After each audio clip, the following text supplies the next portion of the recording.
Plaza Salud, con Lucía Guirado.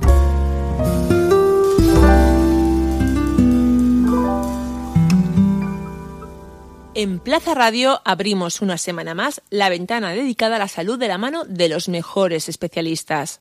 Tu salud no puede esperar. Compromiso IMED. Todas tus pruebas de diagnóstico por imagen en menos de 72 horas. Resonancia, mamografía, TAC, ecografía. Sin esperas. IMED Valencia. Colaboramos con tu aseguradora de salud. Entra en la web imedvalencia.com o pide una cita en el 963 0030 00. IMED Valencia. Factor humano más tecnología punta.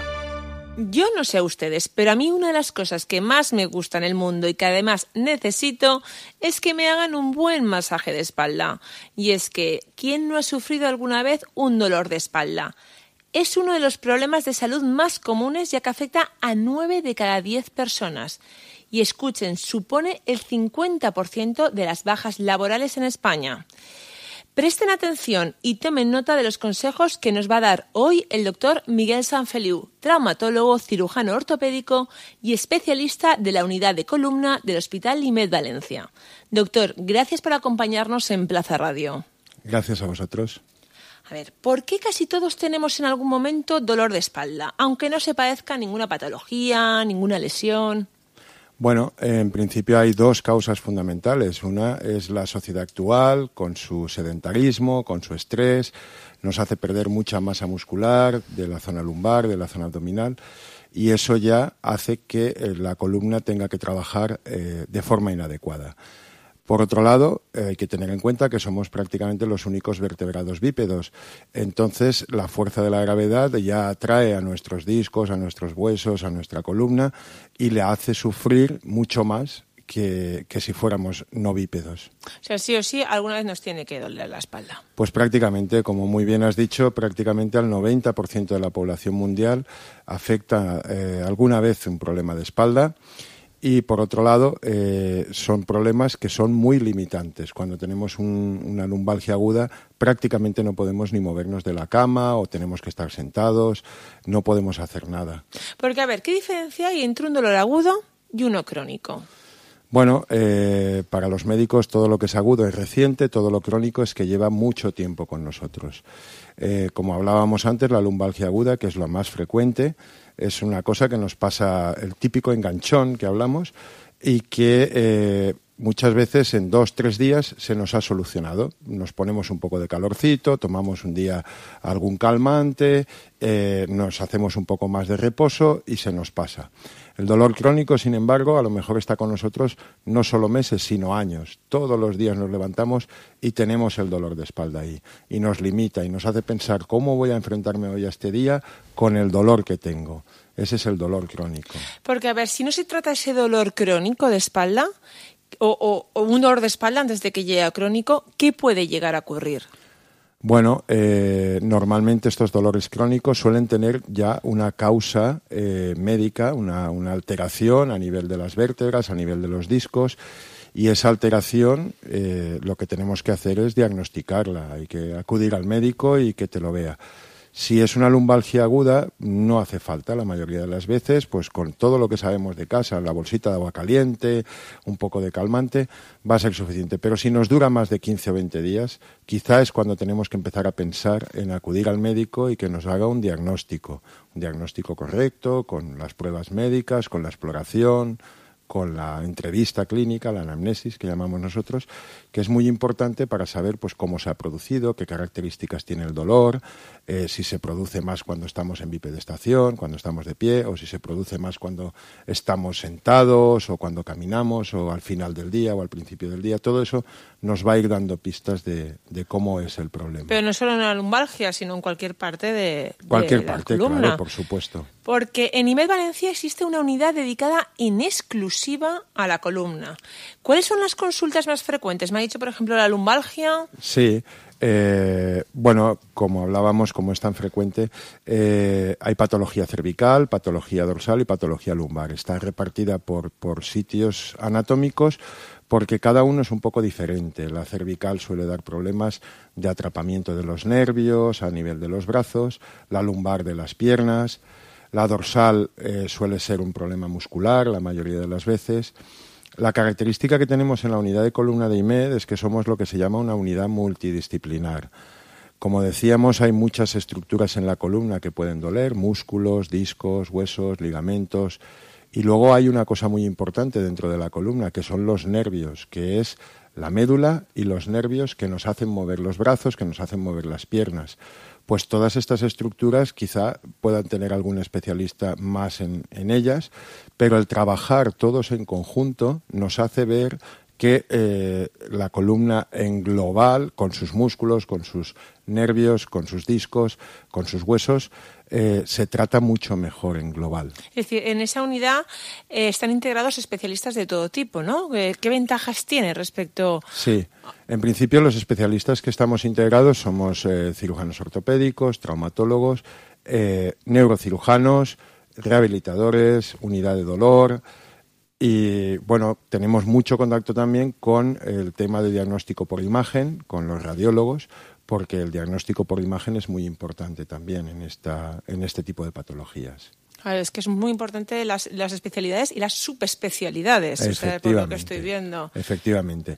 Por ejemplo, dentro de los traumatólogos y cirujanos ortopédicos, pues no hay mucha gente que se dedique a la columna, pero los que nos dedicamos a la columna en exclusiva, pues es todo el día viendo pacientes de columna y viendo unas patologías que reconocemos rápidamente, que tenemos experiencia en tratar y que podemos decirle al paciente exactamente lo que puede necesitar su problema. Porque no es solo problema de columna, es problema de columna en el disco, problema de columna en la articulación, problema de columna en el músculo. Es diferente. Claro, si a veces nos duele la espalda y dices, ostras, yo no sabía que existía esa parte de la espalda, ¿no? Efectivamente. Y a ver, ¿qué es lo último en tecnología, en tratamientos con los que cuenta IMED y que se aplican en la unidad de columna? Bueno, sobre todo lo que más practicamos es cirugía mínimamente invasiva. Como hemos dicho antes, el estar la columna rodeada de músculos y ser tan importantes los músculos para que esta columna funcione bien, si hacemos una cirugía en la que abrimos y dañamos el músculo, siempre vamos a poder tener problemas provocados por nosotros mismos en nuestra cirugía. Entonces, procuramos hacer siempre que se puede cirugías mínimamente invasivas, desde pinchazos hasta cirugías que se abren 2 centímetros y se llega perfectamente a poder quitar una hernia, o cirugías en las que con 3 centímetros colocamos los tornillos, colocamos el injerto de hueso, retiramos el hueso que comprime los nervios.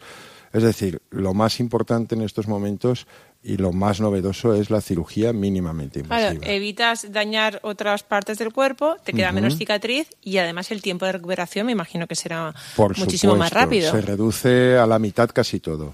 Por ejemplo, la estancia hospitalaria puede ser desde una cirugía que sea ambulatoria totalmente, vienes y a las 2 horas te vas a casa, cirugías que en 2 días estás recuperado cuando antes a lo mejor estabas una semana, o cirugías que de escoliosis, que en 4 o 5 días estás en casa en lugar de en 2 semanas. Otra ventaja que tiene es que la mayoría de las veces no llevas corsés posoperatorios, no llevas aditamentos, que luego puede costar quitarlos y costar recuperarse y el poder empezar la rehabilitación también de forma más temprana. Claro. Hay pacientes que a los 3 o 4 días ya pueden estar rehabilitando. Y tu vida diaria, el trabajo, todo. Te evitas, pues en lugar de 6 meses que pueda estar en una operación de columna normal, en cirugía normal, en esta en menos de 3 meses estás ya haciendo actividad completamente normal. Menudo cambio. Y ahora vamos a ver los consejos, que es una de las partes que a mí me gustan, ¿no? ¿Qué podemos hacer para prevenir lesiones y no tener que llegar a esa unidad? Vale, fundamentalmente lo más importante es tener un buen músculo. El músculo es el que va a ayudar a que la columna funcione bien. Y ese músculo lo tenemos que hacer a base de ejercicios. Como hemos dicho antes, que la vida nos lleva a que no tenemos ni tiempo de ir a hacer ejercicio, pues tenemos que pensar por nuestra salud y tenemos que buscarnos ese tiempo para hacer ejercicios. Ejercicios que contengan fundamentalmente, para el tema lumbar, pues abdominales, lumbares, estiramientos. Está muy de moda el pilates, el yoga. Son 2 cosas que funcionan en general bastante bien y si es un centro adecuado, pues puede perfectamente utilizarse como prevención. Toda la vida se ha dicho también la natación, la piscina. Cierto, pero siempre ha dicho la natación es lo mejor para la espalda. Correcto. ¿Es un mito o es real? Pues si no se hace bien la natación, puede ser hasta perjudicial. Fíjense. Entonces, típico paciente de 40, 50 años que no ha nadado en su vida y que de repente quiere ponerse a hacer natación, probablemente va a estropear su columna, porque no va a hacer los movimientos adecuados, va a trabajar de forma brusca, va a hacer las cosas mal y su musculatura se lo va a recordar y le va a decir que estoy aquí y te va a doler. O sea, no solo es tirarse a nadar, es decir, floto, nado. No. Tiene que hay haber que una hacerlo persona... bien y muchas piscinas lo que utilizan ahora es natación terapéutica, donde hay un fisioterapeuta dirigiendo los ejercicios y dirigiendo la forma de nadar, y eso suele ser bastante bueno, pero claro, no en todos los sitios encuentras la natación terapéutica. ¿Y qué tipo de natación es? Bueno, normalmente lo que sí que recomendamos es que si se quiere natación sea crawl y espalda. La braza y la mariposa no son muy adecuadas para los problemas de espalda, a no ser que hayas hecho eso toda la vida y sepas nadar muy bien braza o mariposa, porque la cervical, por ejemplo, sufre mucho en la braza. La cervical sufre mucho en la braza. ¿Cuánto estamos aprendiendo aquí? Y aparte de la natación, hay también otros deportes que me imagino que igual, ¿no? Que todo deporte requiere una preparación, ¿no? Y dices, voy a hacer deporte. Y entonces te lanzas a hacer deporte y a veces es cuando se produce la lesión. Sí, porque no calentamos antes, no estiramos después. Y luego, para el que ya ha sido diagnosticado de un problema de columna, que tiene, por ejemplo, una discopatía degenerativa, cosa muy frecuente, una deshidratación del disco, para este tipo de problemas hay que evitar mucho el ejercicio de impacto. Y, por ejemplo, hacer carrera o salto no es nada bueno para los que tienen discopatía degenerativa. ¿El running que se lleva ahora tanto no es del todo aconsejable para todo el mundo? No. El que ya tiene un problema de espalda debe acudir al consejo médico antes de empezar el running, porque sí se puede hacer a lo mejor en algún tipo de problemas y con algún tipo de recomendaciones especiales, como calzado adecuado, superficie amortiguada, etcétera, pero asfalto mejor nada. que se lo diga a alguien. Sí, asfalto, evitarlo. A ver, ¿y si alguien que sufre con la espalda son los padres y los abuelos y las abuelas cuando habitualmente tienen a sus nietos o a los hijos y todos sabemos lo que es tenerlos en brazos cuando empiezan a andar? A ver, ¿cómo se puede hacer más llevaderos estos años tan difíciles? Bueno, es complicado. Mira, en principio no es recomendable ya coger a nadie que pese más de 15 kilos.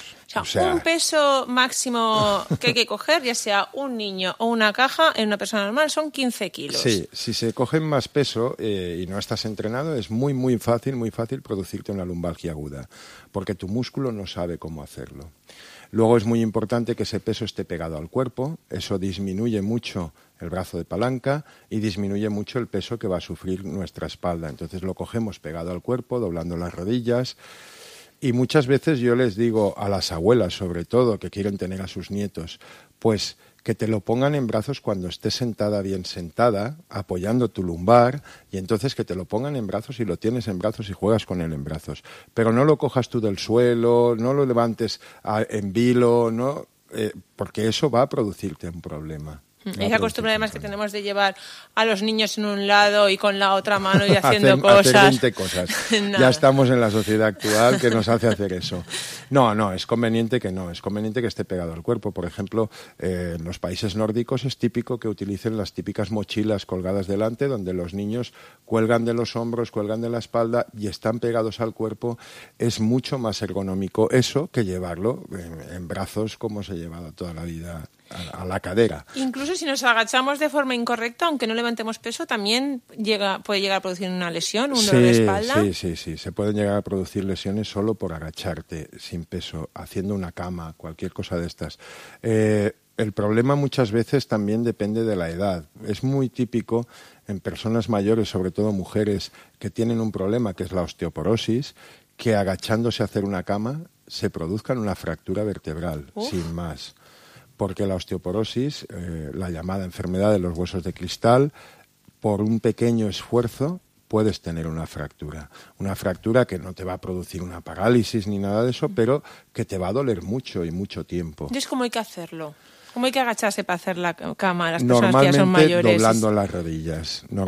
doblando las rodillas. Y muchas veces les digo que la hagan arrodilladas, aunque les cueste más, porque la cama es una cosa muy bajita y tienes que doblar mucho tu cuerpo para hacer las cosas.